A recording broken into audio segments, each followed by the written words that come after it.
Em nome de Jesus. Meus queridos companheiros, boa tarde.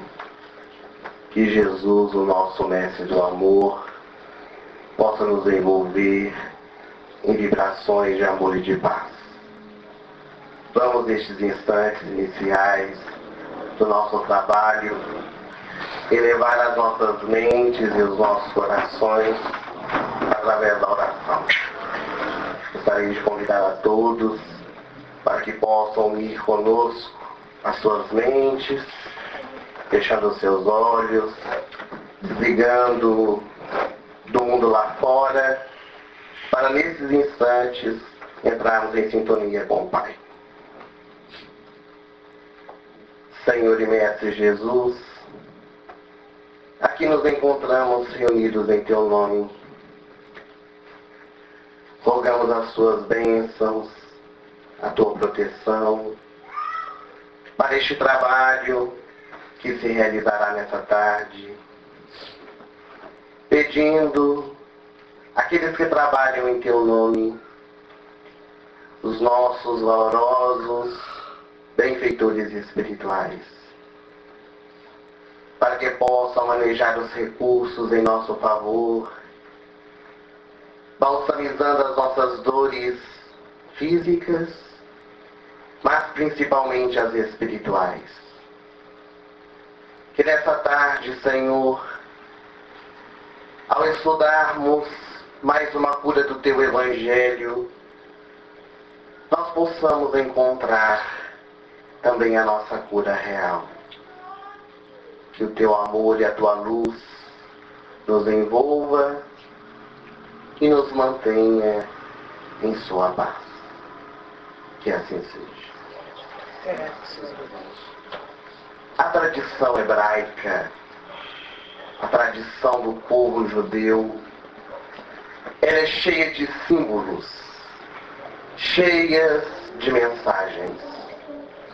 O único povo monoteísta da época de Jesus, eles acreditavam em diversas revelações espirituais. Aguardavam e alimentavam-se das profecias que deveriam se cumprir no transcorrer da história. Junto à porta das ovelhas, na cidade de Jerusalém, a cidade prometida, havia uma piscina com 5 pórticos, chamada naquela região de Piscina de Betesda. Acreditava-se que todas as águas, quando se moviam naquela piscina, um anjo é que as movia. E aquele que caísse pela primeira vez nas águas, ficavam totalmente curados dos seus males. Em volta da piscina de Betesda se reuniam os mais diversos homens e mulheres com as mais diversas enfermidades e doenças. Doenças incuráveis naquela época. Eles tinham a esperança de que ao adentrarem nas águas que se moviam, ficariam totalmente curados dos seus males. Aquela região era considerada sagrada, mas ao mesmo tempo profana. Porque do mesmo modo que os enfermos, os desgraçados da sorte ali estavam, desejosos de poder receber a cura dos seus males físicos, haviam também aquelas pessoas que ali se encontravam para aproveitar a situação, a fim de poderem receber esmolas.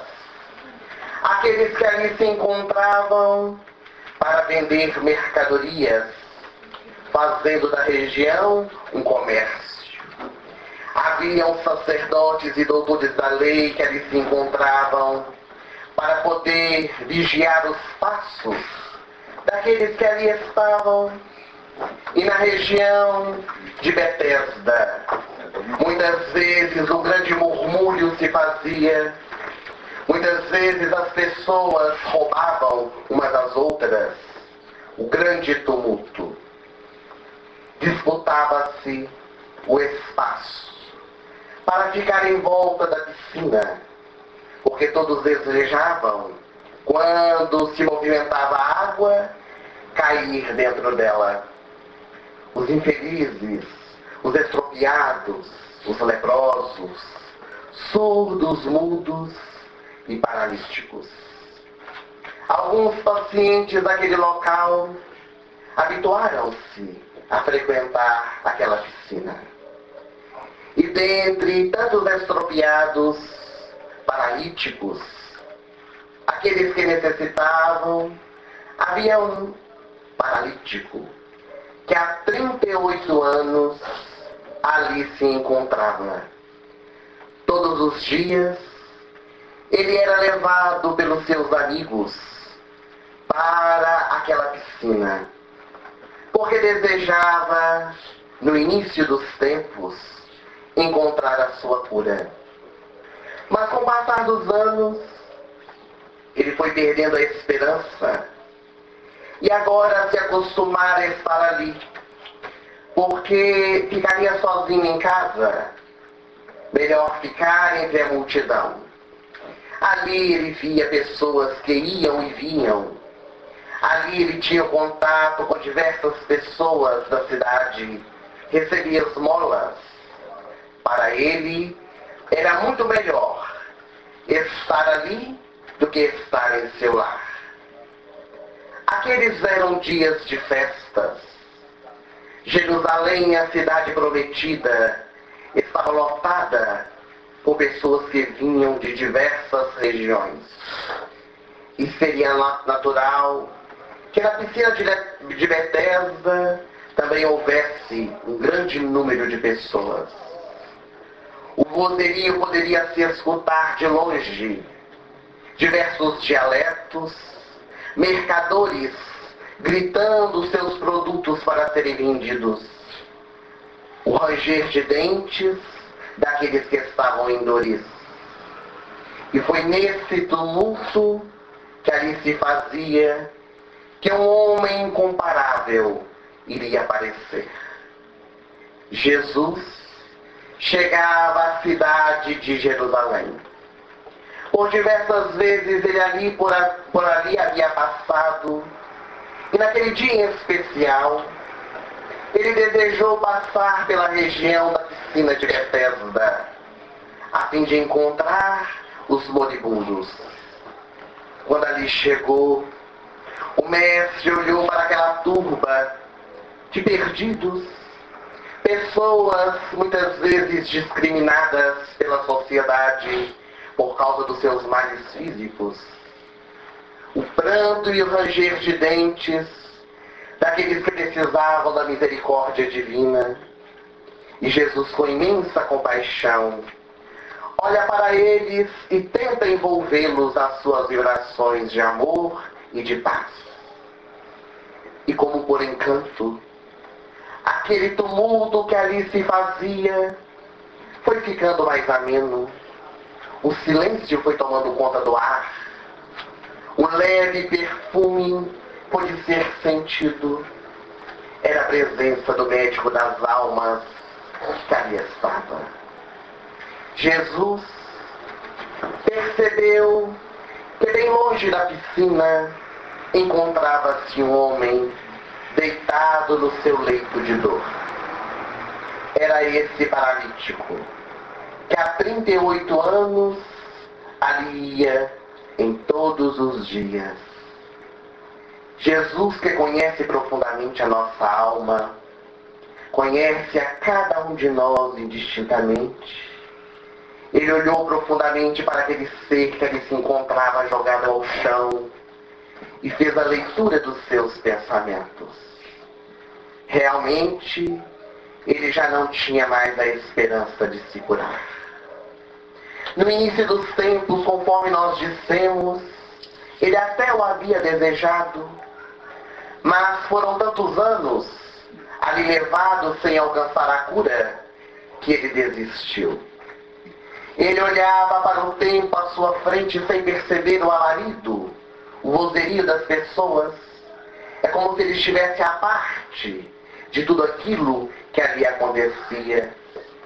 E à beira da estrada, ele se acostumara a receber as moedas do povo que por ali passava.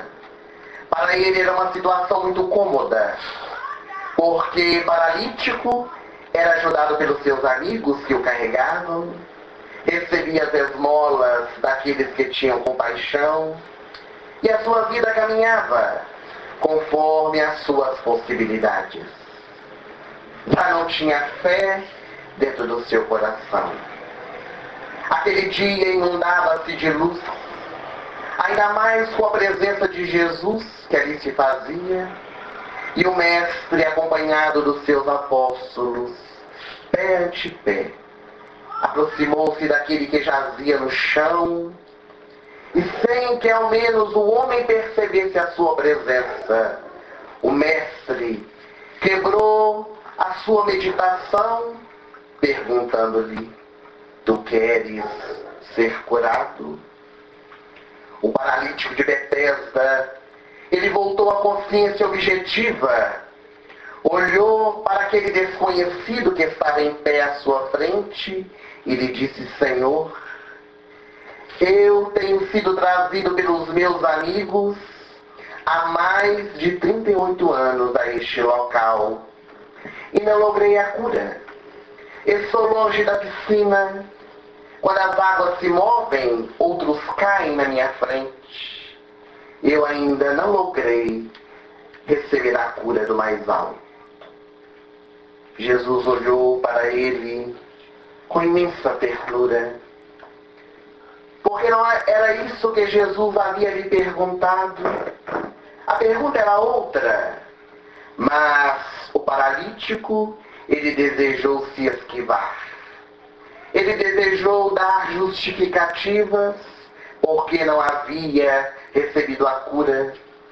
E Jesus, penetrando-lhe os sentimentos internos, retorna a pergunta: tu queres ser curado? E naquele instante, o homem cai dentro de si. Olha para Jesus e lhe diz: Senhor, eu quero ser curado. Então levanta-te, toma o teu leito e volta para a tua casa. Levanta-te e anda, eu te ordeno. E como se uma catapulta estivesse nas costas daquele paralítico, ele se levantou do chão, as suas pernas mirradas se esticaram, e ele, exultante de alegria, porque há 38 anos ele não andava e agora dava os primeiros passos, tomou nos seus braços o leito e começou a falar bem alto diante daquela multidão o que havia lhe acontecido. Eis que o Mestre, percebendo aquele tumulto que se fazia em volta do paralítico, se afastou. Se afastou em silêncio, acompanhado dos seus apóstolos, enquanto aquele ex-paralítico, com o leito debaixo do braço, cantava e exultava de alegria. Mas em todas as épocas, há aqueles que são ciumentos, invejosos, que desejavam estar no lugar daquele paralítico e não receberam a cura. E eles então se recordaram que aquele era um dia de sábado, que de modo algum o Mestre poderia curar. E então perguntaram para o paralítico, aquele que agora andava: tu não deves carregar a tua cama. Hoje é sábado e não podes trabalhar. Será justo que tu faças isto? E o paralítico, que havia compreendido a realidade da vida, que naqueles instantes, com a cura de Jesus, ele entendera um pouco mais acerca das verdades, ele vai dizer: se aquele que me curou trabalhou no dia de sábado, porque eu não posso me levantar, pegar a minha cama e seguir adiante? Quem foi que te curou? Perguntaram aqueles homens e mulheres. E quando esse paralítico procurou, onde estava ele? Onde estava Jesus? Ele já não se encontrava mais ali. Sequer sabia o seu nome. De onde vinha, para onde ia. E aqueles homens e mulheres começaram a praguejar, mas o paralítico, ele estava consciente do que deveria fazer. Voltou para a sua casa. À noite, ele decidiu ir à sinagoga, o local mais sagrado para o povo judeu, o Templo de Jerusalém, onde o rei Salomão construiu aqueles imensos muros que hoje restaram apenas uma muralha, o Muro das Lamentações. E eis que, naquela noite, quando ele vai agradecer a Yahvé por ter trazido de volta a sua saúde física, ele encontra-se com Jesus. E o mestre, ao ver aquele homem ali no templo, vai lhe dizer: agora tu realmente estás salvo. Mas vai e não voltes a pecar, para que algo pior não te suceda. Aquele homem, na sua inocência, na sua ingenuidade, ao encontrar-se de novo com Jesus, aquele que ele mal sabia o nome, ele começou a dizer em alta voz para os sacerdotes, para os judeus que estavam ali no templo: foi este Nazareno quem me curou. E agora os doutores da lei olharam para Jesus e o repreenderam. O repreenderam porque era sábado e não cabia a ninguém realizar o que quer que fosse no dia de sábado. Jesus olhou para eles e, dentre outras coisas, ele vai dizer aquele ensinamento que ficou eternamente marcado nas páginas do Evangelho: meu pai trabalha até agora e eu trabalho também.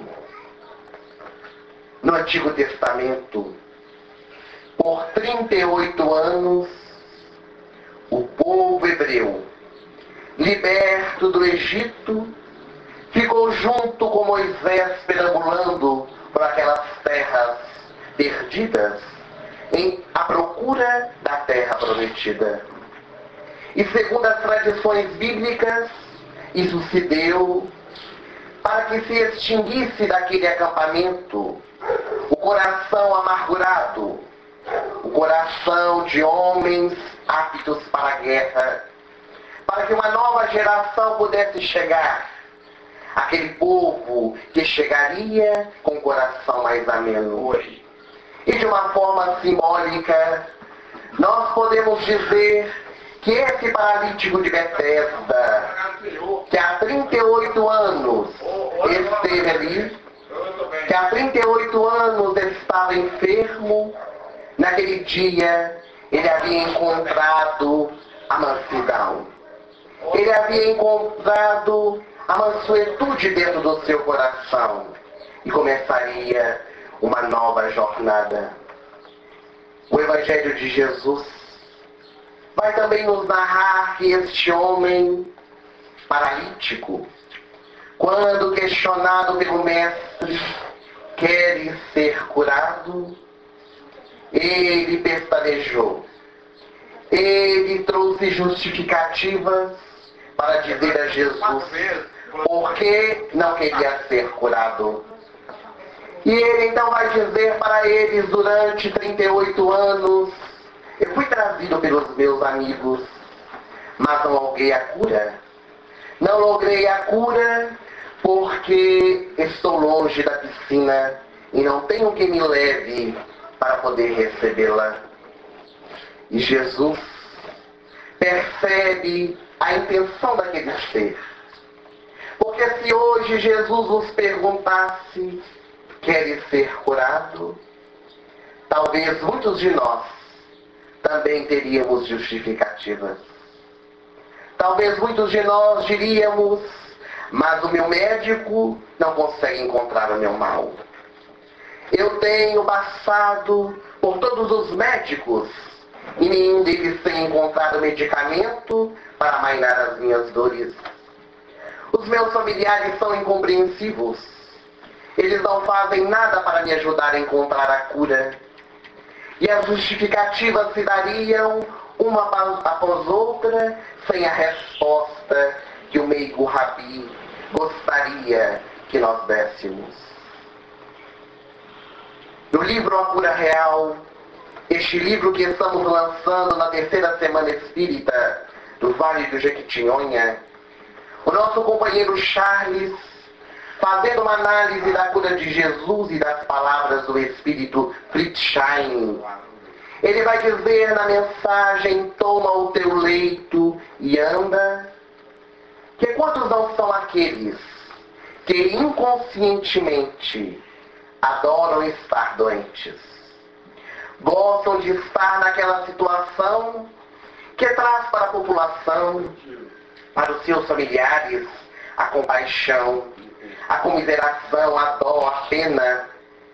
Quantos são aqueles que preferem estar doentes do que encontrarem a verdadeira cura? Porque na nossa sociedade, quem está doente não precisa trabalhar. Tem quem trabalha para ele. Quem está doente não precisa amar, mas deve ser amado por todos. Deve ter as suas vontades atendidas. São as nossas convicções ainda tão apequenadas diante da vida que cultivamos no nosso interior.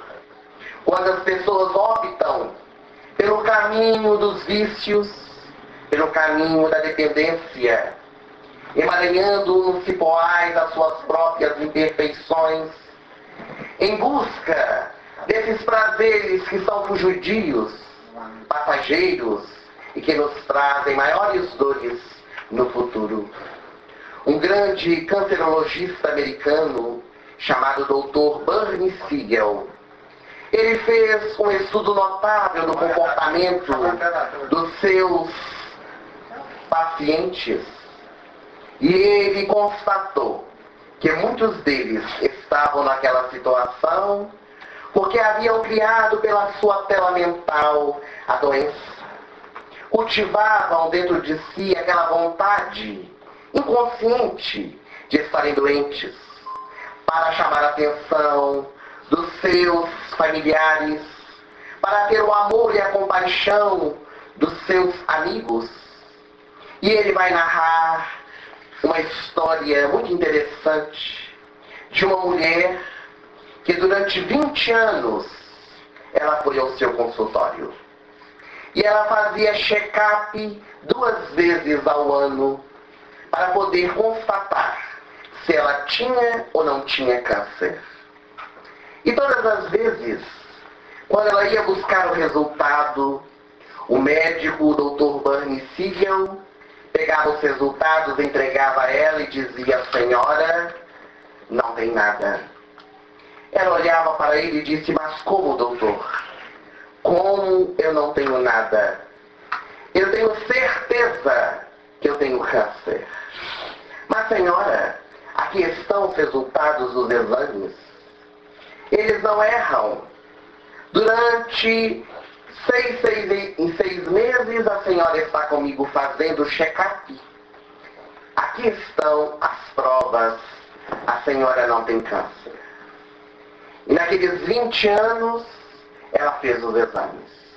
E todas as vezes ela afirmava dentro do consultório que tinha câncer. Até que um dia, Depois dos 20 anos, quando ela foi buscar o resultado, o cancerologista lhe disse: aqui estão os resultados. E eu lamento muito, mas agora a senhora tem câncer. Ela, revoltada, levantou-se, colocou a mão sobre a mesa, olhou profundamente nos olhos do médico e lhe disse: eu não te disse? Tem 20 anos que eu estou dizendo ao Senhor que eu tenho câncer, e o Senhor disse que eu não tenho. Agora está a prova nas suas mãos, o resultado do exame. O médico, com carinho, mas com muita franqueza, lhe disse: a senhora não tinha câncer, mas agora tem. A sua mente fez desenvolver no seu corpo físico essa problemática que lhe trará provavelmente muitas dores por causa do seu modo de pensar. 3 meses depois, aquela senhora desencarnou porque o seu câncer transformou-se em metástase, espalhou por todo o corpo. É as possibilidades que nós criamos na nossa mente através da vontade. Inconscientemente, ela desejava ter a doença por uma série de fatores que ele não declina no livro, mas que podem ser percebidos por uma análise psicológica no nosso comportamento diário, quando de alguma forma queremos chamar a atenção daqueles que estão conosco na caminhada. A proposta de Jesus é bem outra. E a proposta que este livro, A Cura Real, nos traz, na análise do Evangelho, na mensagem que o Dr. Fritz Stein escreve, chamada Vontade Curadora, ele vai dizer que muitas vezes o enfermo debilitado por causa da sua doença, para que ele se soerga, para que ele melhore, é preciso desejar. É preciso ter vontade. A doença se torna muito mais doída quando nós nos entregamos a ela. Haja vista nas pequenas enfermidades do nosso dia a dia. Quando nós estamos, por exemplo, febril, por causa de uma gripe que vai chegar. Se nós prostramos no nosso leito, se nós deitamos, a tendência é da doença poder avançar ainda mais. E assim também acontece nessas enfermidades degenerativas.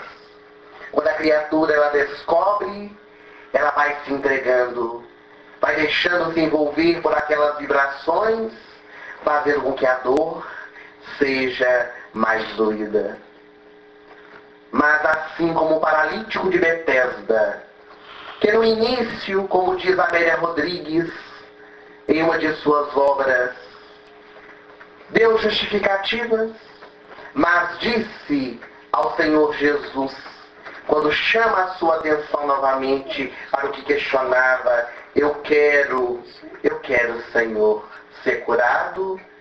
Na nossa vida também acontece muitas vezes o mesmo. Chega um momento que a dor nos faz despertar. Chega um momento que a enfermidade nos faz cair dentro de nós mesmos. E nós saímos a procurar por Jesus, para que Ele possa curar o nosso interior, para que Ele possa devolver a nossa vida, a nossa saúde física, mas principalmente a saúde espiritual. Mas muito mais do que alcançar essa cura externa, é preciso também encontrar a cura interior. E nós vamos perceber nas palavras do Evangelho que o paralítico, logo depois que se levantou, que caiu em si e tomou o seu leito em suas mãos, ele teve essa iniciativa de agir, de sair de uma condição e passar para outra, dando o seu testemunho. Porque muitas vezes, após sermos curados, nós, os homens e mulheres comuns da sociedade, vamos em busca de doenças ainda maiores. Jesus, na sua sapiência, quando encontra com esse paralítico na sinagoga e o vê ali rogando, agradecendo a Yahvé por ter recebido a cura, ele entende que aquele homem queria agora realmente seguir uma nova estrada. Havia compreendido a realidade da vida e lhe dá uma notável lição que serve para todos nós. Agora a tua estação. Vai e não voltes a pecar, para que não te suceda algo pior. Nessas palavras de Jesus, nós vamos perceber que a paralisia deste paralítico da piscina de Betesda, ela se dava em virtude dos seus compromissos passados. Era uma expiação que naquele instante deveria ser sanada. Ele deveria receber a cura. Porque Jesus disse para ele ir e não voltar a pecar. Ou seja, não voltar a cair em erro, para que algo pior não pudesse lhe suceder. A doença na nossa vida, na maioria das vezes, é um impedimento para que nós caiamos ainda mais.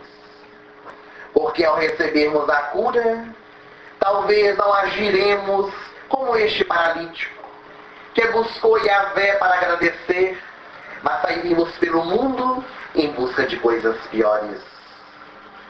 O Evangelho segundo o Espiritismo, no capítulo 5, a terceira obra da codificação kardeciana, vai nos apresentar o capítulo que fala bem-aventurados os aflitos. E vai nos expor que todas as vezes que nós passamos por dificuldades, todas as vezes que nós passamos pelas doenças, pelas aflições, é necessário que nós busquemos a causa, que nós viajemos para dentro de nós mesmos, a fim de encontrarmos onde está presente a causa do nosso mal. E por diversas vezes nós a encontraremos. Por diversas vezes a causa do efeito da nossa doença está nessa vida. São as escolhas, são os direcionamentos que nós realizamos que vão se apresentar na nossa vida mais tarde. Quando muitas vezes nós nos utilizamos da nossa vida para os caminhos pervertidos, no sexo corrompido, e então adquirimos as doenças sexualmente transmissíveis. Ou quando muitas vezes no álcool nós nos enveredamos e mais tarde temos uma cirrose. Quando utilizamos do tabagismo e depois temos um câncer de pulmão. E tantas outras enfermidades que decorrem por causa das nossas atitudes do presente. Mas com aquele paralítico era diferente, porque ele há 38 anos estava naquela situação. E procurando a causa ele não havia encontrado, como muitos de nós também podemos não encontrar.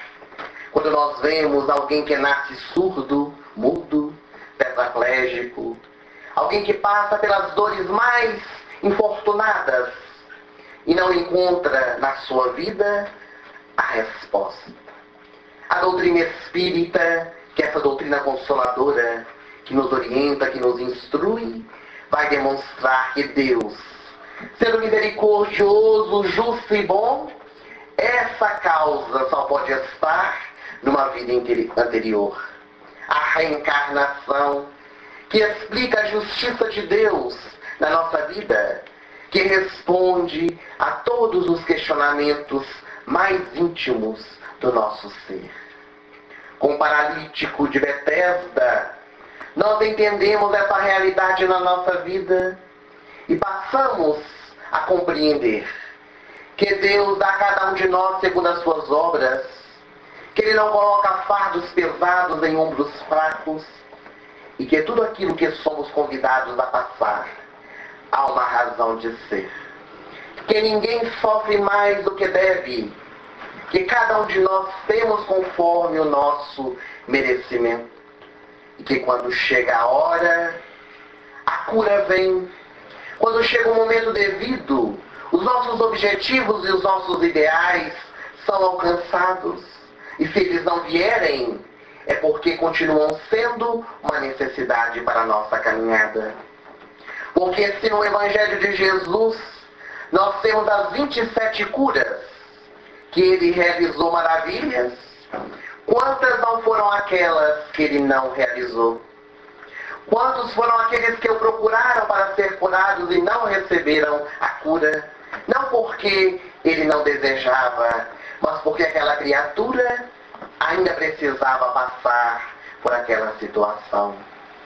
E quando na nossa existência nós trabalhamos por merecer, nós acabamos por modificar a estrutura da nossa vida, mesmo que já esteja um tanto quanto delineada no mundo espiritual. Porque quando nós nascemos, há toda uma programação que pode ser alterada pelas nossas escolhas da atualidade. Podem ser agravadas ou atenuadas, conforme o nosso livre-arbítrio. E o Espírito Hilário Silva, pela mediunidade de Chico Xavier, no livro A Vida Escreve, vai nos contar uma narrativa notável que vai demonstrar para nós que a misericórdia divina se apresenta em nossa vida a partir das escolhas que nós fazemos no bem ou no mal. É a história de Saturnino Pereira. Ele trabalhava numa fábrica, lidando com muitos objetos de grande tamanho, com maquinário pesado. O seu trabalho era um tanto quanto de risco. Ele era espírita, frequentava a instituição da sua cidade, um homem muito conhecido, bom, honesto. Participava das reuniões públicas de estudo, fazia as tarefas assistenciais, participava das reuniões mediúnicas, era um valoroso trabalhador. E certo dia, na lida na fábrica, ele sofreu um acidente. Colocando a mão na máquina, um dos seus dedos foi decepado. A fábrica entrou em polvorosa. Foi chamado uma ambulância, porque eles não sabiam qual a gravidade do acontecimento. Todos estavam aturdidos, preocupados com Saturnino, que era muito querido. Ele foi levado ao hospital e não teve como recuperar o dedo que foi decepado pela máquina. Alguns dias ele ficou em casa de licença médica.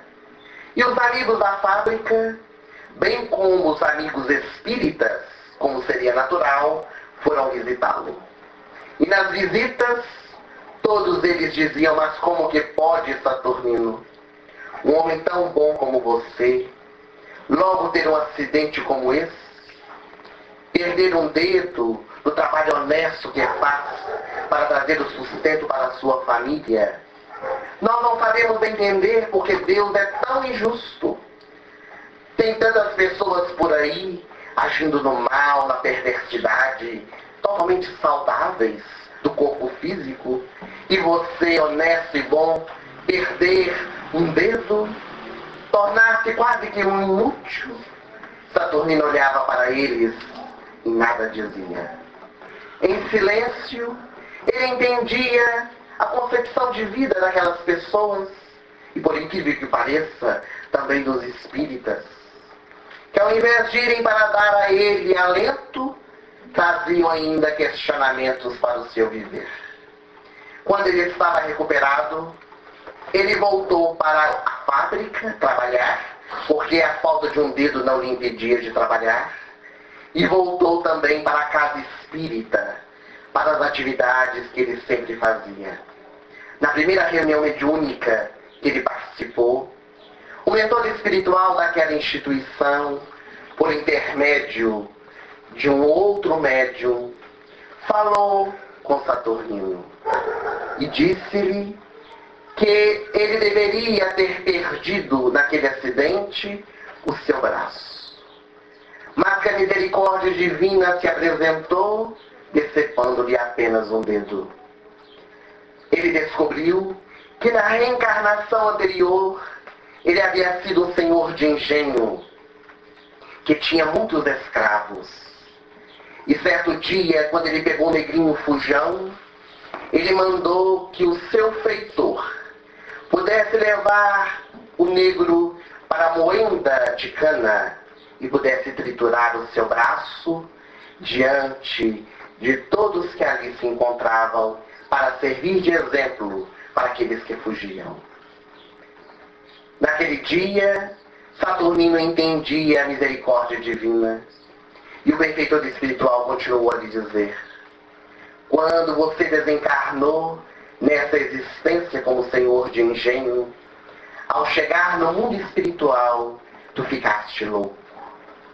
Tu escutavas o grito daquele que tu mandaste triturar o braço, que não te perdoou. E ele te atormentava no mundo espiritual, por onde quer que tu ias.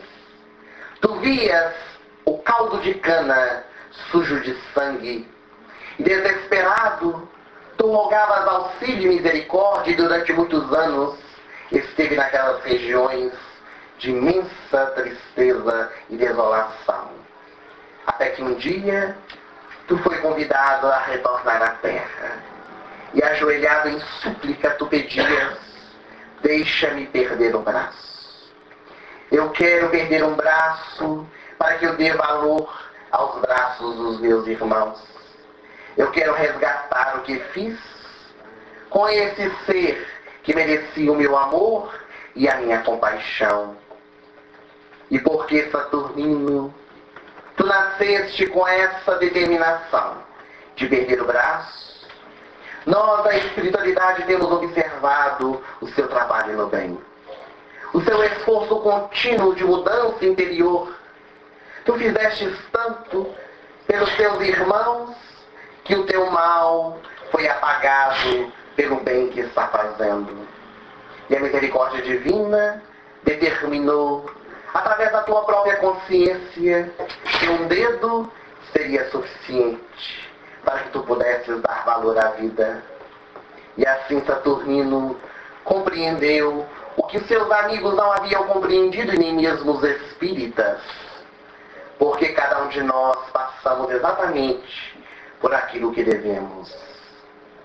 No Evangelho, quando recém-curado, o ex-paralítico encontra com Jesus, o Mestre não perdeu a oportunidade de trazer-lhe as informações a respeito das verdades da vida, e convidou, em outras palavras, para que ele pudesse vigiar e orar, para que o mal não acontecesse de forma pior em sua vida. Assim como Saturnino naquele dia também meditaria nas suas atitudes, continuando firme no bem, porque ele sabia que Deus está a olhar sobre todos os seus filhos, não desamparando nenhum de nós. Outro fator que nos chama muita atenção na cura do paralítico de Betesda é porque Jesus, quando cura, mantém-se em silêncio. Jesus, quando ajuda, ele não quer ser visto, não quer ser aplaudido, não quer ser reconhecido. Quando o paralítico se levanta exultante de alegria, o mestre aproveita o burburinho para poder sair, para poder seguir adiante, cumprir a sua missão. Era o momento talvez de Jesus se mostrar, querer demonstrar a sua força, a sua glória diante dos homens, mas não. Ele preferiu ficar no anonimato, e quando o homem procurou, onde estava ele? Não sabia sequer o seu nome, porque Jesus é o protótipo da verdadeira caridade. Jesus nos demonstrou como deveríamos ajudar, sem que o outro saiba, sem que esperemos nenhuma recompensa. Jesus colocou em prática os seus ensinamentos. Aquele que dizia: não saiba a vossa mão esquerda o que dê a vossa mão direita. Tal e qual aquela senhora do Evangelho segundo o Espiritismo, quer sair ajudar os mais pobres, e a vila acompanhada da sua filha. Ninguém sabia o seu nome. Ninguém sabia de onde ela vinha, para onde ela ia. Todos a chamavam a Dama da Caridade, o Anjo do Amor.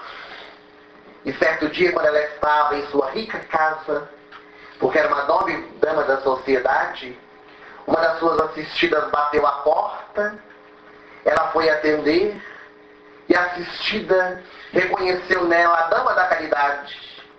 E ela, com o dedo nos lábios, pediu àquela humilde senhora para que ficasse em silêncio.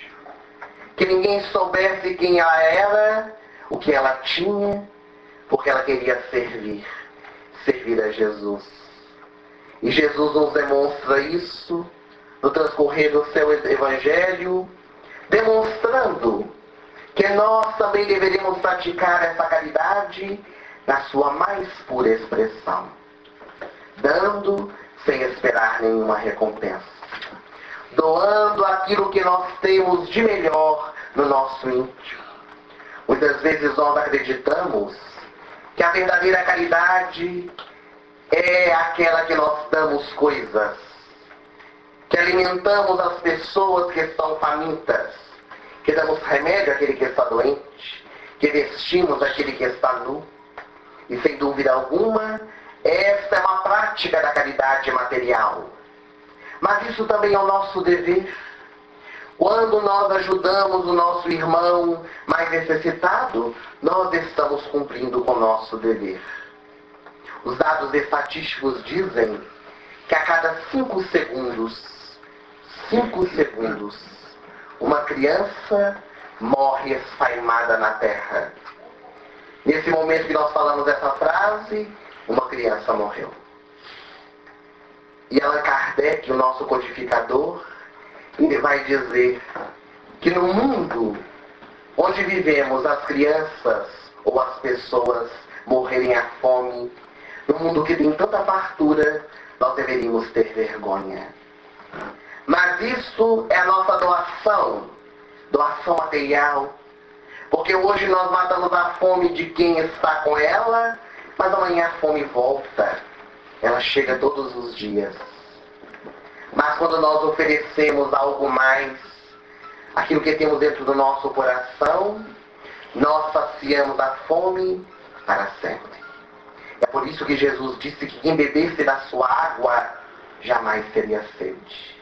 Quem comesse do seu pão jamais teria fome. Porque Jesus sabia que quando nós recolhemos da água da linfa cristalina do seu Evangelho, quando nós comemos o pão vivo, que são os seus ensinamentos, nós nos fortalecemos na caminhada. As necessidades materiais, elas surgem e fazem parte da nossa caminhada, mas nós conseguimos passar por elas altaneiros. Além do que, quando Kardec perguntou ao Espírito de Verdade, na questão 886, qual era o verdadeiro sentido da caridade, como entendia Jesus, eles responderam que era benevolência para com todos, indulgência para com as imperfeições alheias, perdão das ofensas. Em nenhum momento os Espíritos disseram que era doação de coisas. Eles disseram que a caridade verdadeira, segundo havia entendido e pregado Jesus, era nós trabalharmos o bem que há em nós. Era trabalharmos a indulgência, a compreensão para com as imperfeições das pessoas que estão à nossa volta. E também trabalhar o perdão dentro do nosso coração. Essa é a verdadeira caridade a que nós somos convidados no nosso dia a dia a empreender para com o nosso próximo. E por fim, nós vamos encontrar o ex-paralítico no templo, dizendo ao povo, sequioso de descobrir quem era que o havia curado, apresentando Jesus. E quando ele assim o faz por ingenuidade, porque ele não conhecia profundamente o caráter daqueles que eram os doutores da lei, estes homens que queriam apagar o brilho de Jesus o recriminaram pela cura.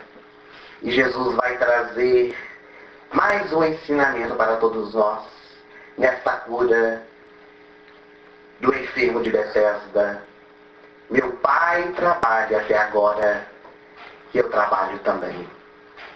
Nós somos convidados, enquanto cristãos que somos, os trabalhadores da última hora, arregaçarmos as nossas mangas e trabalharmos e fazermos pelas pessoas que estão no nosso caminho aquilo que estiver ao nosso alcance.